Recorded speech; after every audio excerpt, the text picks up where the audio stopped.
आज ही Doubtnut app download करें। Doubtnut पर होगा अब आपके सभी मैथ्स, केमिस्ट्री, फिजिक्स और बायोलॉजी डाउट्स का सफाया।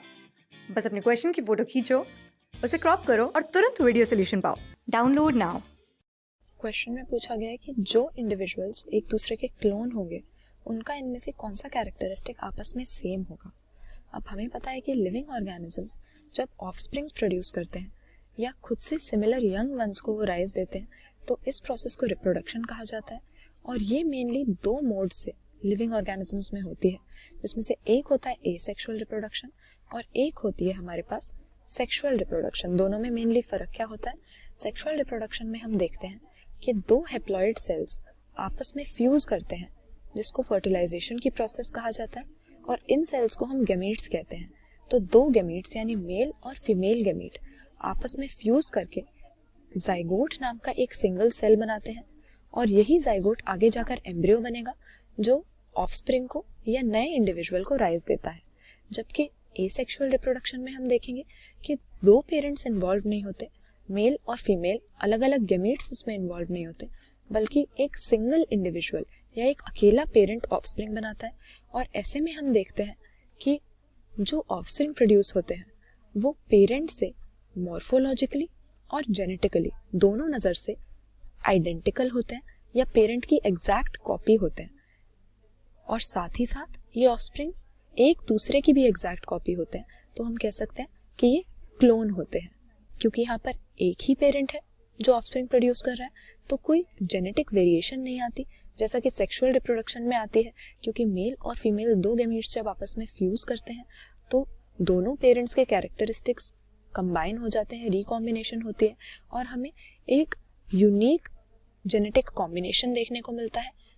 लेकिन एसेक्सुअल रिप्रोडक्शन में एक सिंगल इंडिविजुअल मॉर्फोलॉजिकली और जेनेटिकली आइडेंटिकल ऑफस्प्रिंग्स प्रोड्यूस कर रहा है, तो ये क्लोन होते हैं। अब अगर अपने ऑप्शंस को देखें, जो क्लोन्स हैं उनकी क्या एज सेम होगी? जी नहीं, ऐसा जरूरी नहीं है।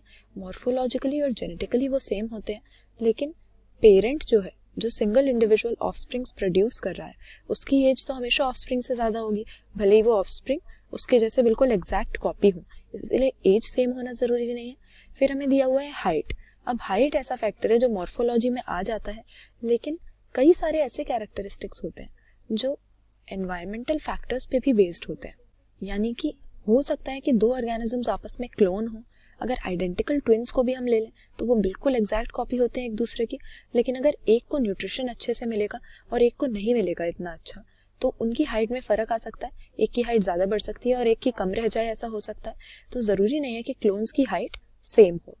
जीनोम उनका सेम होता है, जैसा कि हमने यहाँ पर देखा कि जेनेटिकली वो आइडेंटिकल होते हैं, क्योंकि उनके जीनोम में या उनके डीएनए में कोई रिकॉम्बिनेशन हुई ही नहीं, एसेक्सुअल रिप्रोडक्शन से वो प्रोड्यूस हुए थे।